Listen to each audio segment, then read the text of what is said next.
सकाळी 4 वाजता भगवान शंकराच्या मंदिरात पाणी घेऊन जाता, पण तुमचा घरचा महादेव 11 वाजे लोक बिना आंघोळीचा आहे ना. तुमचा घरचा महादेव बिना आंघोळीचा 11 वाजे लोक, तुम्ही महादेवाला पाणी घाला का बेलाचं झाड तोडून टाका, काही फायदा होत नाही. पाठीमाग शिवमहापुराणमध्ये काही महात्म्यांनी असे चुटकुले सांगितले, लोटाभर पाणी वाहिलं की तुमच्या जीवनातल्या सगळ्या इच्छा पूर्ण होईल. तुम्ही जर रुद्राक्ष गळ्यात घातला तर तुम्हाला अभ्यास करायची गरज नाही. मूर्खपणा आहे हा. कोणतापणा आहे? मूर्खपणा आहे. असं रुद्राक्ष गळ्यात घातल्यानंतर अभ्यास करावा लागत नाही. कोणा सांगितलं तुम्हाला? ही सगळी अंधश्रद्धा आहे. आणि ती अंधश्रद्धा जर मोडीत कोणी काढली असेल तर ज्ञानोबराय तुकोबरायांनी काढलेली आहे. यारे शेंदरी हेंदरी दैवते कोणती पूजी भूते घेते, आपल्या पोटा शिरडते मागते शिते अवदान. भगवान शंकराची पूजा करू नका या मताचा महाराज नाहीये मी सुद्धा वैष्णव आहे. आणि आमच्या वैष्णवामध्ये सर्वात श्रेष्ठ वैष्णव जर कोण असेल तर भगवान शंकर आहे. वैष्णवानाम यथा शंभू, वारकऱ्यांमध्ये पहिले वारकरी जर कोण असेल तर माझे भगवान शंकर आहे. पण भगवान शंकराच्या नावाखाली या गोर गरीब समाजाला अंधश्रद्धेच्या आहारी नेऊ नका, अशी सर्व कथाकारांना माझी विनंती. महाराज कर्मण्येवाधिकारस्ते मा फलेषु कदाचन. अरे या समाजाला अंधश्रद्धेपासून दूर करण्याचं काम ज्ञानोबराय तुकोबरायांनी केलं. आणि तुम्ही जर म्हणसाल लोटा वलजेल घ्या आणि महादेव जळ जाऊन बसा आणि काम कोणा करा? तुमच्या बापानं का? अजिबात नाहीये. पहिलं कष्ट करा, काम करा, देवाचं चिंतन करा. अरे भगवान शंकराला तुम्ही 24 तास त्याच्याजवळ बसो अशी अपेक्षाच नाहीये. तुम्ही जीवनातले वाईट गुण जर त्यागले बस हो गया भजन. तुम्ही जीवनातले व्यसन त्यागले बस, याच्यापेक्षा दुसरी महाशिवरात्र कोणती असेल महाराज? अरे तुम्ही जर जीवनातला वाईटपणा त्यागला, तुम्ही जर जीवनातले व्यसन त्यागले, तुम्ही जर अंतकरणातला द्वेष त्यागला, तुम्ही जर अंतकरणातले विकार त्यागले, तर याच्यापेक्षा दुसरी भगवान शंकराची आराधना कोणतीच नाही. महाशिवरात्रीचं चरित्र सर्व मंडळी तुम्हाला माहिती आहे. एक मनुष्य जंगलात गेलाय. तुम्ही ऐकताय ना ती कथा? कशासाठी गेला? शिकारीसाठी. कशासाठी गेला? शिकारीसाठी. ज्या झाडावर बसला ते झाड कशाचं हेही माहित नाही. खाली महादेवाची पिंड हे सुद्धा माहित नाही.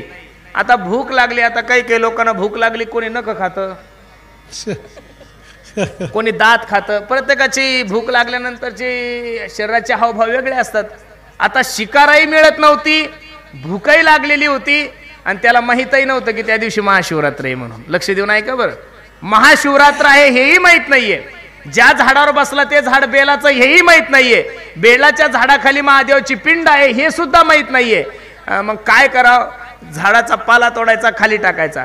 आता तो काही लय भावनेने टाकत होता असंही नाहीये. रागा शिकार भेटत नाही म्हणून बेलाचा झाडाचा पाला तोडायचा, खाली टाकायचा, पाला तोडायचा, खाली टाकायचा.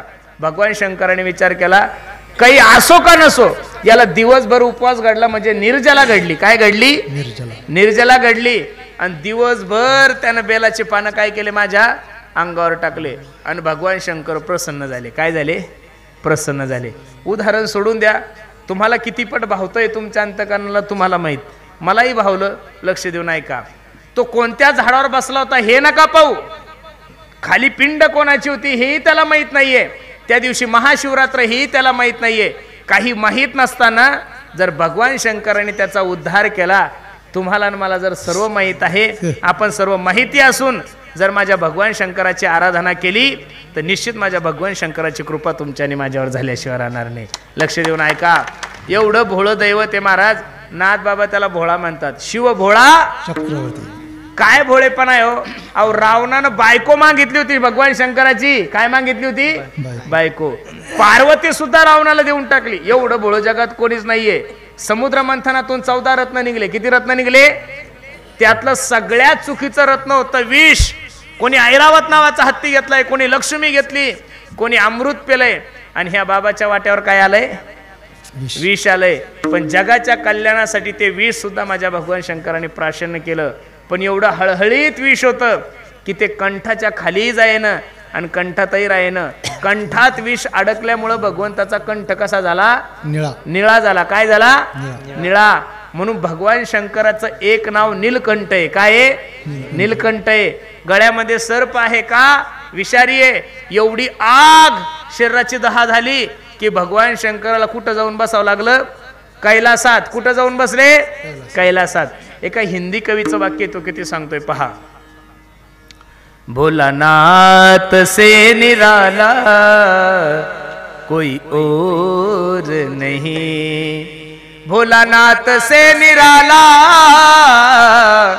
कोई और नहीं, डमरू वाले से निराला कोई और नहीं, इनका डमरू डम डम बाजे अगम निगम के भेद खोले, इनका डमरू डम डम बाजे अगम निगम के भेद खोले, ऐसा डमरू बजाने वाला और नहीं, भोलानाथ से निराला कोई और नहीं, भोलानाथ से निराला कोई और नहीं. या विश्वातील सगळ्यात भोळं दैवत कोणतं आहे? भगवान शंकर आहे. आणि अशा भगवान शंकराचं वर्णन करत असताना आज बाबा सांगतात, हा शिव भोळा चक्रवर्ती, शिव भोळा चक्रवर्ती, शिव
पहिल्या चरणामध्ये नाथ बाबा भगवान शंकराचं वर्णन करतात. शिव भोळा चक्रवर्ती त्याचे पाय माझे चित्ती वाचे वदता शिव नाम. म्हणून भगवान शंकराची आराधना करा. का? या विश्वातील सर्वात भोळं दैवत जर कोणतं असेल तर भगवान शंकर आहे महाराज. काही लागत नाही हो देवाला. तुम्ही काही घेऊन जा. पत्रम पुष्पम फलम तो यम योमे भक्त्या प्रयशती तदहम भक्त्युपरतमश्नामी प्रयतात्मनः. देवाला तुम्ही काय देता हे देव पाहत नाही, कोणत्या भावनेनं देता हे देव पाहतो. आज परमार्थाला संख्या खूप वाढलेली आहे. आज आपलं ग्राउंड फुल झालेलं आहे. एवढे मंडळी कीर्तनासाठी उपस्थित आहे, पण गर्दी दिवसांदिवस वाढलेली आहे. गर्दी दिवसांदिवस काय होत चाललेली आहे? कमी होत चाललेली आहे. माझी सर्वांना विनंती आहे, गर्दी कमी करा, दर्दी वाढवा बरं महाराज. गर्दी काय? गर्दी कुठेही तेवढीच आहे. तुम्हाला असं वाटतं का कीर्तनातच गर्दी तेवढी आहे? कीर्तनाला जेवढी तेवढी तमाशाला कीर्तनापेक्षा जास्त आहे. पुरुषोत्तम पाटलाच्याच कीर्तनाला गर्दी असा जर तुमचा गोड गैरसमज असेल तर तो काढून टाका. गौतमी पाटलाला आपल्यापेक्षा जास्त आहे. ही वस्तुस्थिती आहे. म्हणजे जेवढा परमार्थ वाढलाय तेवढा नास्तिकपणा वाढलाय. परमार्थ जेवढा वाढलाय तेवढा नास्तिकपणा वाढलाय. माझी सर्वांना विनंती आहे, परमार्थ भावनेनं करा, श्रद्धेनं करा. आणि श्रद्धेनं जर परमार्थ केला ना तर निश्चित माझ्या जगाच्या मालकाची कृपा तुमच्यावर होईल. बाकी काय लागतंय जगाच्या मालकाला? काही नाही. भगत के बस में है भगवान. बस भगवंत भक्ताच्या वश आहे. फक्त त्या भक्ताला काय करावं लागतं? श्रद्धेनं प्रेमानं भगवंताला आळवावं लागतं. मी दररोज कीर्तनातून सांगतो, अरे आपकी नियत भला कितनी भी अच्छी हो, दुनिया तो आपको आपके दिखावे से ही जानती है. आपकी नियत भला कितनी भी अच्छी हो, दुनिया तो आपको आपके दिखावे से ही जानती है. लेकिन आपका दिखावा भला कितना भी अच्छा हो, मेरा भगवान तो आपको आपके नियत से ही जानता है. म्हणून सर्वांना माझी विनंती आहे, परमार्थ नावाची गोष्ट ही फक्त श्रद्धेनं करा. आज तुम्ही एवढ्या बहुसंख्येने उपस्थित आहात, मला खूप आनंद आहे. महाशिवरात्रीला जसे तुम्ही एकत्रित आले, एक दिवसासाठी एकत्रित नका येऊ रे गड्यांनो. कायमस्वरूपी तीच उत्कंठा, तीच श्रद्धा, तोच प्रेम आणि तोच उत्साह परमार्थाविषयी जर तुमचा आणि माझ्या जीवनात उपस्थित राहिला तर बाकीचं काय करण्याची साधन गरज आहे महाराज आपल्याला. तुम्ही सर्व जाणकार मंडळी आहात, सर्व लोक प्रत्येक धर्मासाठी एकनिष्ठ आहे. आपल्या लोकांना काय झालं मला अजून काही कळत नाहीये.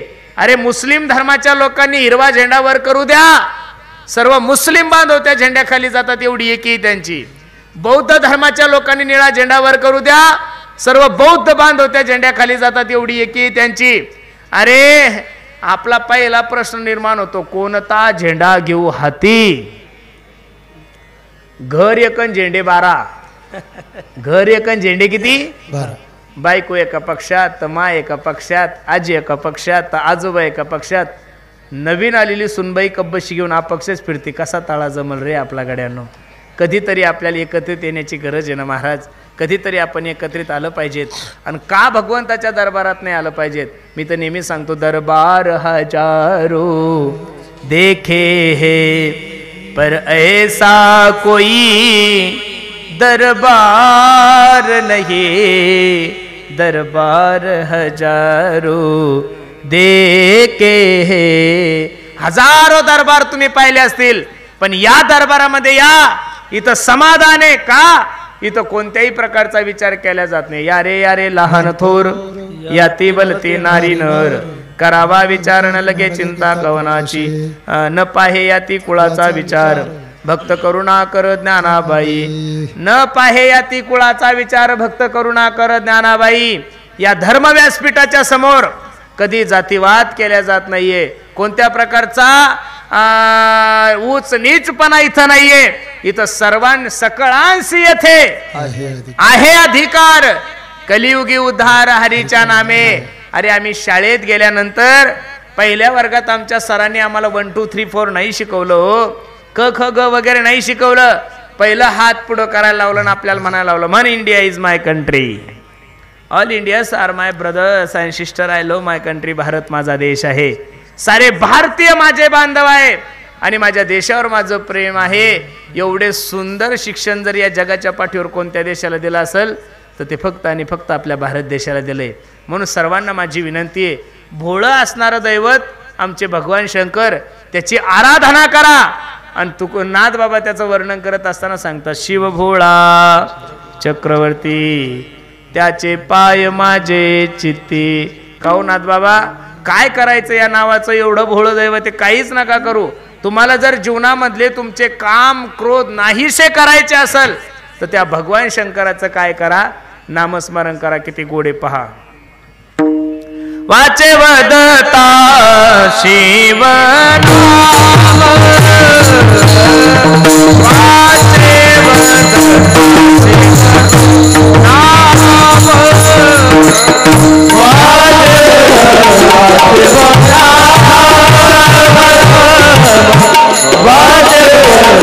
शिव नाम, वाचे वदता शिव नाम, वाचे वदता शिव नाम, वाचे वदता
वाचे वदता शिवनाम.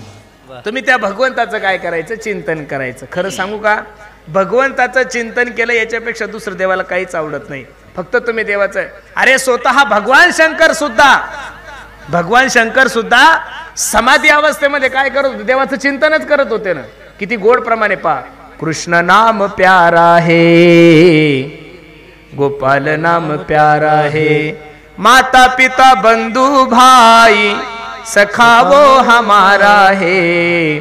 कृष्ण नाम प्यारा है, गोपाल नाम प्यारा है, नाम के सहारे ब्रह्मा सृष्टि को रचाता है, समाधि में बैठे शंकर नाम को ही गाते. स्वप्नामध्ये समाधी अवस्थेमध्ये सुद्धा भगवान शंकर जर देवाचं चिंतन करत असेल तर आपण भगवान शंकराचे भक्त म्हणल्यानंतर आपण सुद्धा भगवंताचं काय केलं पाहिजे, नामस्मरण केलं पाहिजे. वाचे वदता शिवनाम, तयान बाधे क्रोध आणि काम. परमार्थाला सर्वात मोठे शत्रू जर काय असेल तर काम आहे आणि क्रोध आहे. ते काम क्रोध निवारण करण्याचं ताकद जर कोण करत असेल तर भगवंताचं नाव. आपला भगवंताच्या नावावर विश्वास नाहीये, लक्ष देऊन कीर्तन ऐका. तुम्ही देवाचं चिंतन करा, तुम्ही जीवनात कधी वाया जाऊ शकत नाही. नाम घेता वाया गेला ऐसा कोणी. अरे देवाचं चिंतन केलं माणूस वाया गेला असं कसं होईल. माझे गुरुजी मला सांगतात, पेढा हसत हसत खा, पेढा कसा आहे, गोड आहे. आणि पेढा रडत खाल्ल्यावर कसा लागतो, गोड. आणि पेढा झोपीत खाल्ल्यावर गोड. अहो तुम्ही झोपीतही खाल्ला तरी गोडच आहे, रडत रडत खाल्ला तरी गोडच आहे, आणि हसत हसत खाल्ला तरी गोडच आहे. म्हणून देवाचं चिंतन कोणत्याही भावनेन करा. काळ वेळ नाम उच्चारिता दोन्ही पक्ष पाही उतरती.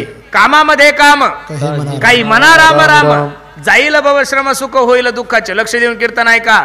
देवाचं चिंतन केलं की माणूस, अरे जुने लोक म्हणतात गाईचं शेण खाली पडलं की ते माती घेऊन उठतं का नाही हो. मग गाईचं शेण जर खाली पडलं ते माती घेऊन उठतं. देवाचं केलेलं चिंतन कसं वाया जाईल, जाऊच शकत नाही. लक्ष देऊन ऐका. इथं जेवढ्या काही माझ्या माय मावल्या बसलेल्या आहे, आई बहिणींनो लक्ष देऊन ऐका. एखादी तरी बाळद, काय गावाचं नाव आहे आपलं, बाळद मध्ये एखादी तरी मायमाऊली अशी असेल ना की त्या मायमाऊलीचा नवरा दारू पेत असेल. हात वर करा बरं. अरे बापा रे, अख्ख्या बाळद मध्ये एकही बेवडा नाही. अरे बाप रे बाप, मग तर राष्ट्रपती पुरस्कार घेतला पाहिजे तुमच्या गावाला. अख्ख्या बाळद मध्ये एकही बेवडा नाही. खोटं बोल नका माया, खरं सांगा. ओ म्हणे माय, नका नका नका, करा खाली, करा खाली, करा, ताण नका घेऊ. तुम्ही हात वर करायला जासाल आणि तो बाबा इकडं बसेल असेल. मी कीर्तन संपलं, गाडीत बसून निघून जाईल. ती अख्खी महाशिवरात्र तुमच्यावर काढल. अजिबात हात वर करू नका. रात्रभर हाणत बसल हो माया होते. बरोबर आहे का नाही. मग माया खरं सांगा, तुम्हाला मी तुमचा मुलगा म्हणून सांगतोय, तुम्हाला असं वाटतं की नाही तुमच्या नवऱ्यानं दारू सोडावी. मान सुद्धा नका हलू, फक्त मनातल्या मनात करा असं म्हणा. असं वाटतं ना तुम्हाला तुमच्या नवऱ्यानं दारू सोडावी. मग मी सांगतोय त्या मंत्राचा 2 महिने जप करा. किती महिने जप करा माया हो, 2 महिने जप करा. जर तुमच्या नवऱ्यानं दारू नाही सोडली तर हा पुरुषोत्तम पाटील कीर्तन करायचं सोडून दिली. एवढी ताकद भगवंताच्या नामामध्ये. काही मायमावल्या म्हणतील हो म्हणा दादा, बाकी कीर्तन राहू दे हो, पहिला मंत्र.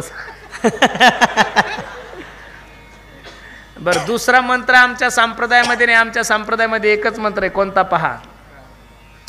बाबाजी आपुले सांगितले राम, मंत्र दिला राम कृष्ण हारी, मंत्र दिला राम कृष्ण हारी, मंत्र दिला राम कृष्ण हारी. हे बाबाजी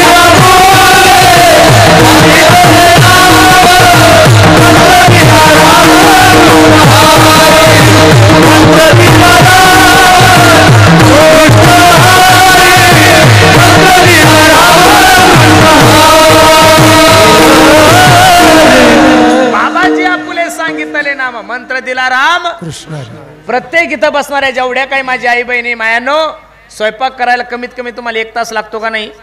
चपाती भाजी भात वगैरे सर्व करायला किती वेळ लागतो माया हो? 1 तास लागत आहे ना? किती वेळ लागतो बोला की? किती? हा, मग 1 तासामध्ये तुमच्या हाताला काम आहे, तुमच्या पायाला काम आहे, डोळ्याला काम आहे. फक्त खरं बोला, स्वयंपाक सुरू झाल्यापासून स्वयंपाक संपेपर्यंत तोंडाला काय काम आहे हो? उद्यापासून करून तर बघा. बरं, याला काही फी मागत नाही मी तुम्हाला, फुकट लेकरू म्हणलोय ना तुमचं मी. फुकट 1 रुपया ऍडव्हान्स घेत नाही. फक्त उद्यापासून सकाळी उठल्या की स्वयंपाक सुरू झाल्यापासून स्वयंपाक संपेपर्यंत रामकृष्ण हरी, रामकृष्ण हरी, रामकृष्ण हरी, रामकृष्ण हरी, रामकृष्ण हरी, रामकृष्ण हरी, रामकृष्ण हरी. असं जर 1 तास भजन केलं माया हो तर 5000 वेळेस नामस्मरण होतं. किती वेळेस होतं? 5000. किती? 5000. आणि स्वयंपाक तुम्हाला 2 टाइम करावा लागतो, सकाळचा एकदा आणि संध्याकाळचा एकदा. मग सकाळचं 5000, संध्याकाळचं 5000. नामस्मरण किती झालं माया हो? किती? 10,000 नामस्मरणाचं पुण्य ज्यावेळेस त्या जेवणात जाईल ते जेवण राहणार नाही, तो प्रसाद तयार होईल. काय तयार होईल? आणि तो प्रसाद तुम्ही 1 नंबरच्या खानदानी बेवड्याला खाऊ घाला. खानदानी कळतो का तुम्हाला?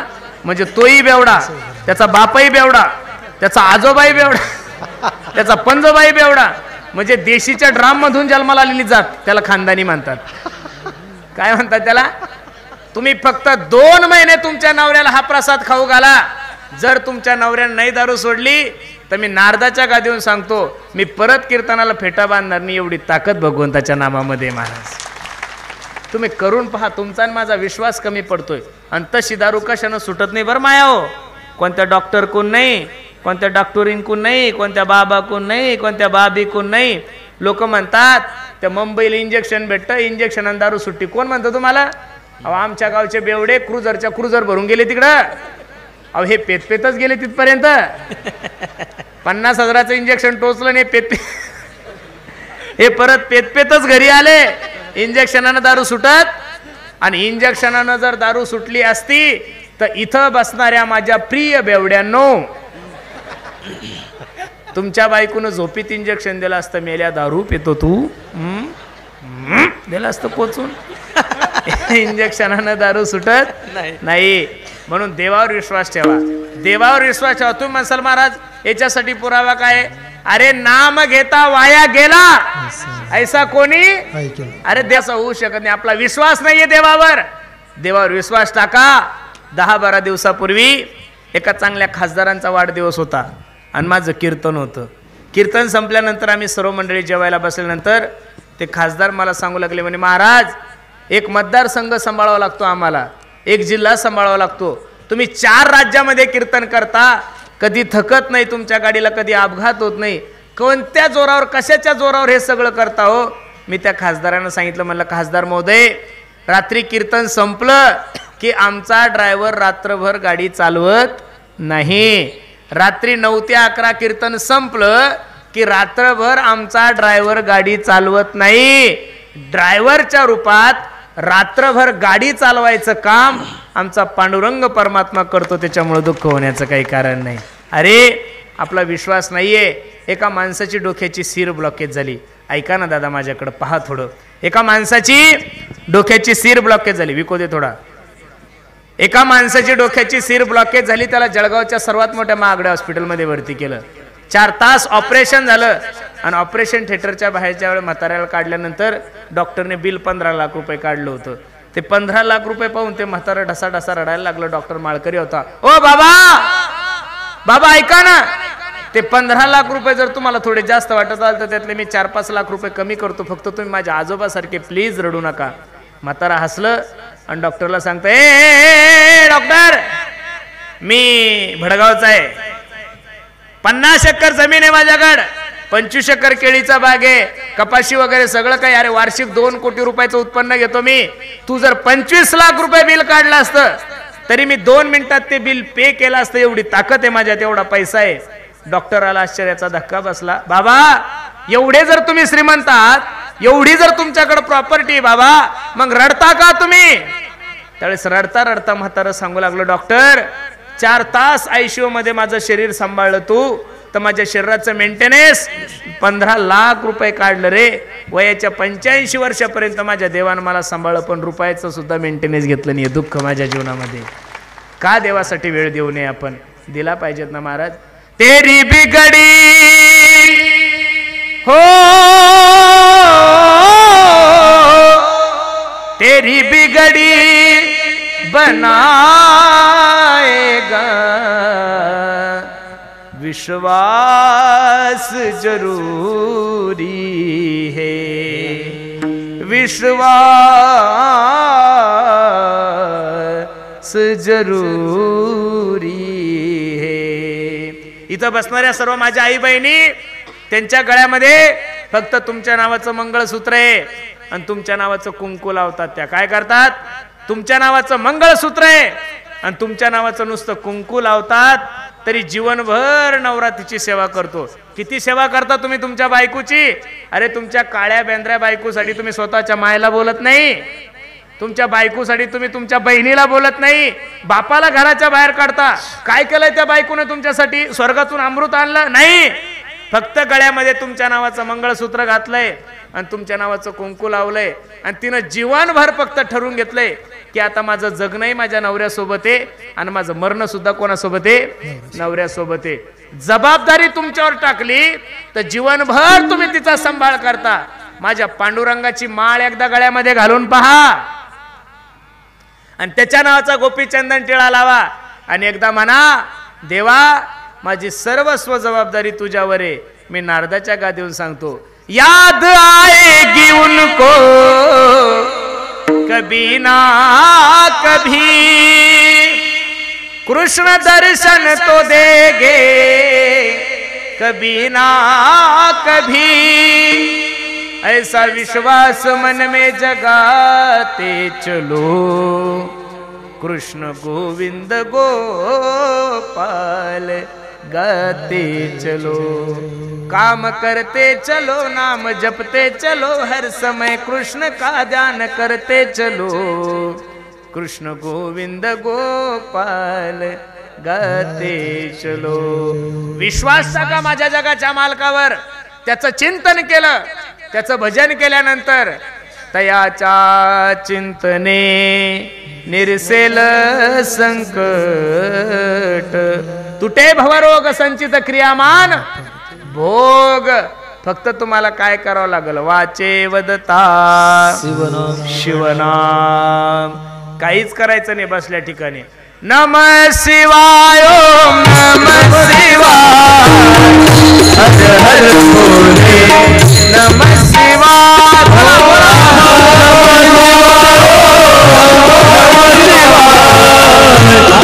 हर भोले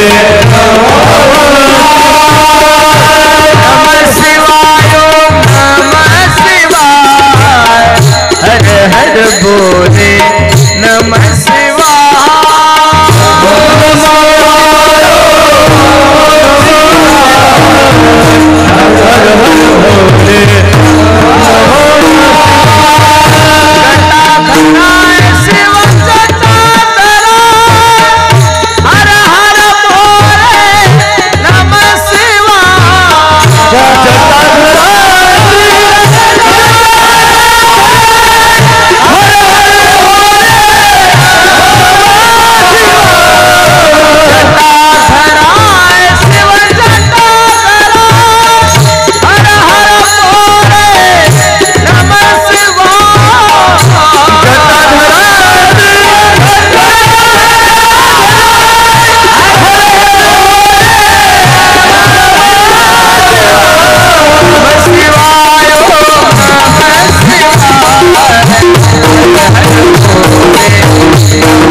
तुम्हाला जातीची गरज आहे? नाही. हे चिंतन करण्यासाठी तुम्हाला शिक्षणाची गरज आहे? नाही. हे चिंतन करण्यासाठी तुम्ही काळे का गोरे याची गरज आहे? अरे फक्त चिंतनच सांगितलंय ना. वाचे वदता शिव नाम. बसल्या ठिकाणी फक्त भगवान शंकराचं चिंतन करा. ओम नमः शिवाय, ओम नमः शिवाय, ओम नमः शिवाय, ओम नमः शिवाय। नागेंद्रहाराय त्रिलोचनाय अस्मांगरागाय महेश। पाटे सर्व तुमच्या बरोबर आहे का नाही? तुम्ही फक्त वाचे वदता शिवनाम तयान बाधे क्रोध आणि काम, या दोन सर्वात तकलीफ देणाऱ्या ज्या गोष्टी आहे, काम क्रोध, बंदी खाणी, तुका म्हणे दिले दोन्ही इंद्रियाचे धनी, आम्ही झालो गोसावी। हे काम क्रोध तुमचे नाहीसे होतात। अजून काय त्या भगवान शंकराच्या नामाचं महत्व आहे? महाराज सांगतात धर्मार्थ काम मोक्ष शिवदेखता प्रत्यक्ष। 4 पुरुषार्थ शास्त्रामध्ये सांगितलेले। किती पुरुषार्थ आहे? किती आहे? 4। पहिला धर्म, दुसरा अर्थ, तिसरा काम आणि चौथा मोक्ष। मोक्ष। धर्म हा एक सुद्धा काय आहे? पुरुषार्थ आहे। धर्माच्या बाबतीत सर्वांनी सावध राहणं हे खूप महत्वाचं आहे। मी खरं सांगू महाराज, आपण सर्व भाग्यवान मंडळी आहे की आपण भारतासारख्या पवित्र देशामध्ये जन्माला आलोय। भरतखंडे नरदेह प्राप्ती हे तो परमभाग्याची संपत्ती। आणि दुसरे भाग्यवान आहोत की आपण महाराष्ट्रामध्ये जन्माला आलेलो आहोत, कारण महाराष्ट्रासारखं भाग्यवान राज्य या जगाच्या पाठीवर कोणतंच नाहीये। जगातील सर्वात सुंदर राम मंदिर बांधलंय अयोध्येत, जगातील सर्वात सुंदर राम मंदिर। तुम्हाला माहिती आहे का त्या राम मंदिराचे जे प्रमुख 10 इंजिनियर होते ना, लक्ष देऊन ऐका या महाराष्ट्राचं वैभव। त्या राम मंदिराचे प्रमुख जे 10 प्रमुख इंजिनियर होते, त्यातले 8 प्रमुख इंजिनियर हे आपल्या महाराष्ट्राचे होते। याचा प्रत्येकाने स्वाभिमान बाळगला पाहिजे। महाराष्ट्रातून राम मंदिराला जेवढं सागवण लागलंय ते सगळं सागवण कुठून गेलंय? महाराष्ट्रातून गेलंय। अख्ख्या जगामधून राम मंदिरासाठी जी देणगी आली, जो पैसा आला, त्या ट्रस्टीचे सचिव महाराष्ट्र। ट्रस्टीमध्ये सगळ्यात चांगलं खातं कोणतं असतं? सगळे जेवढे मंत्री तेवढे सगळ्या मंत्र्यामध्ये चांगलं खातं कोणतं आहे? अर्थ खातं। कोणतं? अर्थ खातं, बरोबर आहे का नाही? आणि त्या ट्रस्टीचे सचिव गोविंदगिरीजी महाराज हे सुद्धा महाराष्ट्रातले। याचा तुम्हाला आणि मला काय असला पाहिजे? स्वाभिमान असला पाहिजे। अरे याच्या अगोदर विदेशातले लोक उतरले ना दिल्ली एअरपोर्टला की पहिले विचारायचे ताजमहल कहाँ है?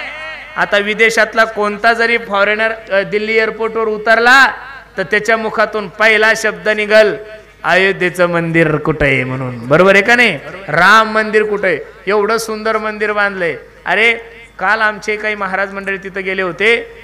अयोध्येपासून 15-20 किलोमीटर सुद्धा राहायला जागा। परवा दिवशी एका मुस्लिम धर्माच्या बांधवाची मी क्लिप पाहिली। तो म्हणे ज्या दिवसापासून अयोध्येचं मंदिर झालंय आम्हाला झोपायला टाइम नाही, एवढा धंदा आमच्या दुकानाचा होतोय महाराज। नुसतं मंदिर आपल्यासाठी जरी झालं असेल तर फायदा सर्व जगासाठी आहे। रेल्वे फुल आहे, ट्रॅव्हल्स फुल आहे, धर्मशाळा बुक आहे। मग हा सगळा जो पैसा चाललाय कुठं चाललाय? गोरगरिबासाठीच चाललाय। म्हणून लक्ष देऊन ऐका, धर्म जगला तर तुम्ही जगसाल, धर्म नाही जगला तर तुम्ही जगणार नाही। म्हणून सर्व हिंदू बांधवांना माझी विनंती आहे, प्रत्येकाने देशासाठी धर्मासाठी एकत्रित या। आज जसे तुम्ही महाशिवरात्रीसाठी एकत्रित आले तसे जर जीवनभर एकत्रित राहिले आणि प्रत्येकाने जर म्हणलं मी हिंदू आहे आणि हिंदुस्तान माझा देश आहे, तर मी नारदाच्या गादीवरून आव्हान करतो, भविष्यात 5 वर्षात माझा भारत देश हा हिंदू राष्ट्र झाल्याशिवाय राहणार नाही महाराज। याच्यासाठी तुम्हाला काय करावं लागेल? सर्वांना एकत्रित यावं लागेल। कोणी नाही महाराज, सर्व धर्म समभाव, कधीच कोणाचा जातीवाद आपण केला नाही। कशाला जातीवाद करायचा? जातीवाद करतात पुढारी, जातीवाद करतात कोण? पुढारी, आणि त्याचा परिणाम भोगावा लागतो तुम्हाला आणि मला। आम्ही आता राम मंदिराच्या लोकार्पण सोहळ्याच्या टायमाला दुबईला कीर्तन महोत्सव होता, त्यावेळेस आमच्या गाडीवर ड्रायव्हर एक पाकिस्तानी मुलगा होता। कोण होता?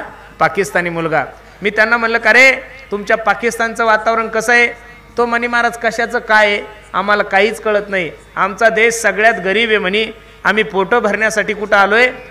दुबईत आलेलो आहे। 8-8, 10-10 महिने 2-2 वर्ष घरी जात नाही। लक्ष देऊन ऐका, भारतातला गरीब माणूस असू द्या किंवा पाकिस्तानचा गरीब माणूस असू द्या, त्याला फक्त त्याच्या पोटाची चिंता आहे, त्याला तुमच्या आणि माझ्या जातीची चिंता अजिबात नाहीये. ह्या पॉलिटिक्स वाल्या लोकांनी आपलं राजकारण करण्यासाठी तुमच्या आणि माझ्यामध्ये जे भांडण लावलंय ते कशाचं आहे? जातीचं भांडण आहे. आणि बाकीचे सगळे एकत्रित आहे महाराज. आपल्या त्याला गोंधळ करून आणि ते सगळे कसे एकत्रित आहे. अरे या देशाने कधी जातीवाद केलाच नाही. आणि जातीवाद जर आपण केला असता तर देशाच्या सर्वात मोठ्या पदावर म्हणजे राष्ट्रपती पदावर आम्ही डॉक्टर अब्दुल कलाम यांना बसवलंच नसतं महाराज. आम्ही जेवढं तुकोबरायला मानतो तेवढंच कबीर महाराजांना मानतो. जातीवाद करणारे करत असतील पण आम्ही काही जातीवाद करायला मोकळे नाहीये. जातीवाद कुठं? इथं राहून जर तुम्ही चुकीचा संदेश पसरवत असाल त्याच्या विरोधात लोक बोलतात. नाही तर आपण सगळे लोक एकत्रित आहोत महाराज. हा देश माझा याचे जरा भान राहू दे, हा देश माझा. आपण या देशाचे सौंगडी आहोत, आपण या देशाचे नागरिक आहोत. सर्वजण जर एकत्रित राहिले तर उद्याचे दिवस तुमच्या आणि माझ्यासाठी खूप चांगले. म्हणून धर्म, दुसरे अर्थ. अर्थ म्हणजे काय? पैसा. तुम्ही रात्रंदिवस शेतामध्ये कष्ट करता. मगाशी मी आलो त्यावेळेस सगळे शेतकरी दूध घालत होते, चांगली गोष्ट आहे. किती दूध जातं गावातून दररोज? 2-3 हजार लिटर जातं का? जातं ना? हा, 1000-1500. मग दररोजचं एवढे कष्ट करता, दूध नेऊन घालता, हे देवासाठी का पैशासाठी हो? हा, रात्रंदिवस शेतामध्ये कष्ट करता देवासाठी का पैशासाठी? पैशासाठी. हे नसल पटलं सोपं करून सांगतो. मी एवढ्या उन्हातानाचा तुमच्या गावाला कीर्तनाला आलो. हा, काय झालं असायला? कशासाठी? हा, असं मोकळं बोला. आम्हाला कळू दे आमच्याविषयी तुमच्या मनात किती पाप आहे.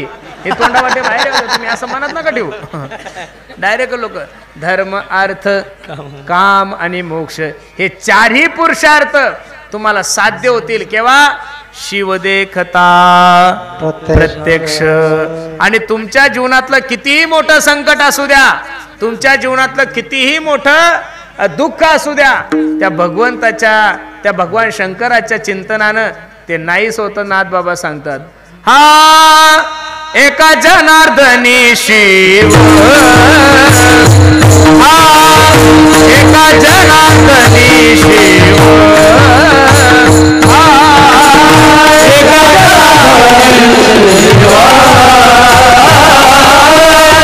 एका जनार्दनी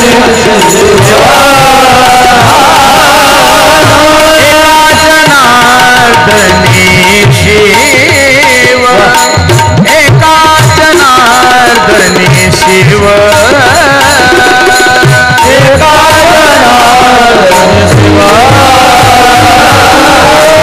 एका जनार्दनी शिव. निवारी कळी काळाचा भेव, निवारी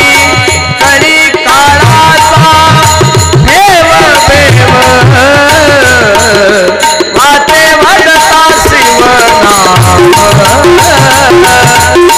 वाते वदता शिवनाम.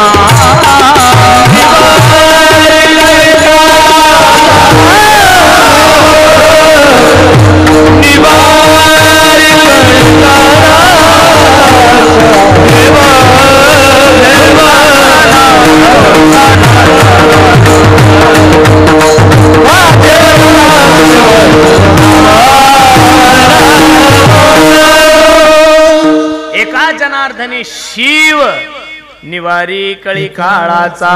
तुमचं कळी काळाचं दुःख, कळी काळाची भीती नाहीस करण्याची ताकद कोणामध्ये? भगवान शंकरामध्ये.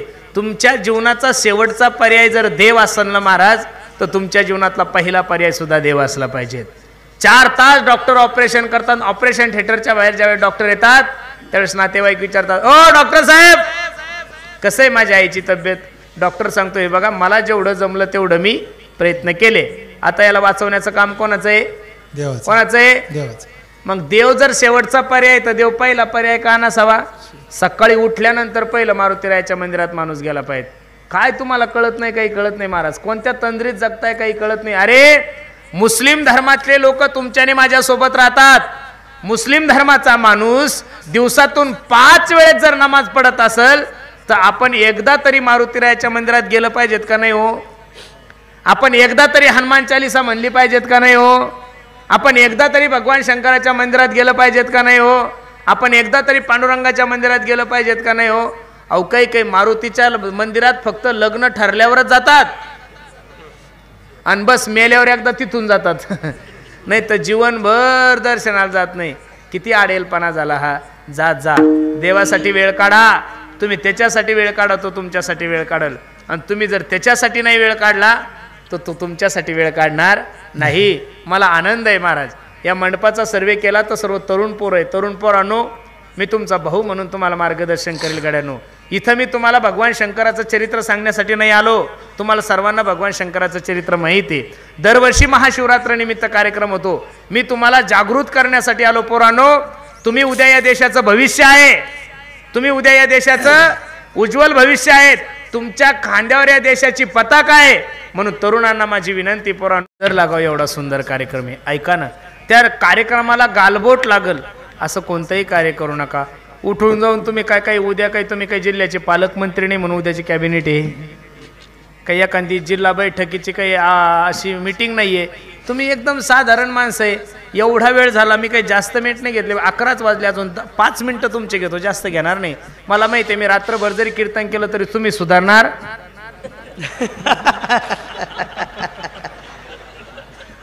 कशाला कीर्तन ठेवता तुम्ही लोक. हे आता हे तोंडानंच म्हणतात आम्ही सुधरत नाही तर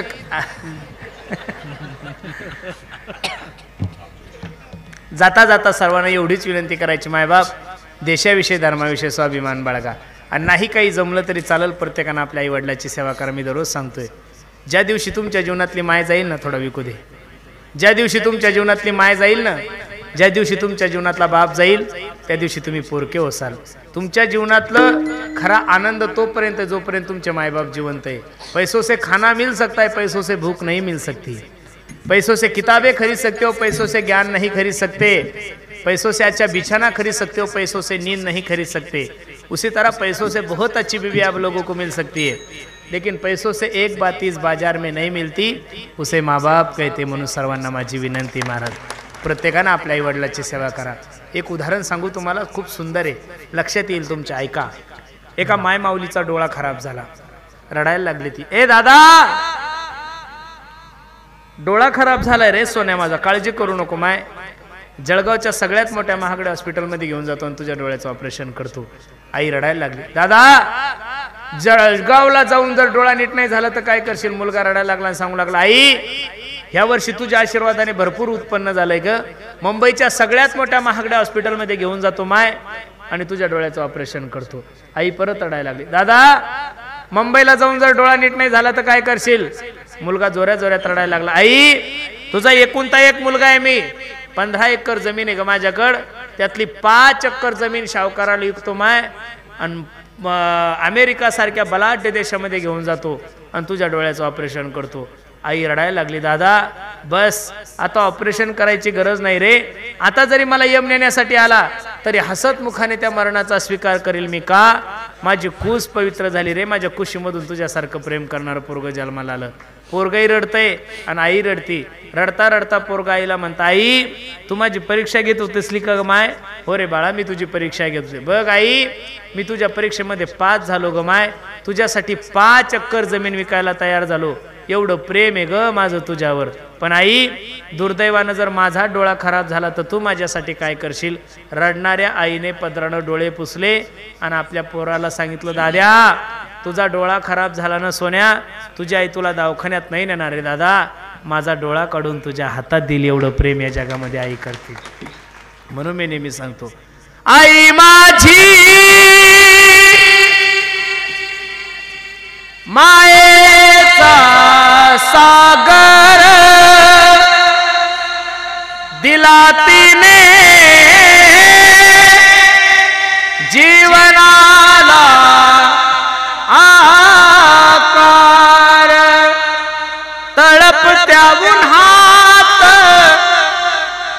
आणि रख रख त्या रानात राहिली समाजासाठी तू ग कष्टाच्या घामात कधी मिळेल मुठभर घास कधी घडे तिला उपवास ओल्या मातीतून चालताना तुडविले काट्याचे फास आई माझी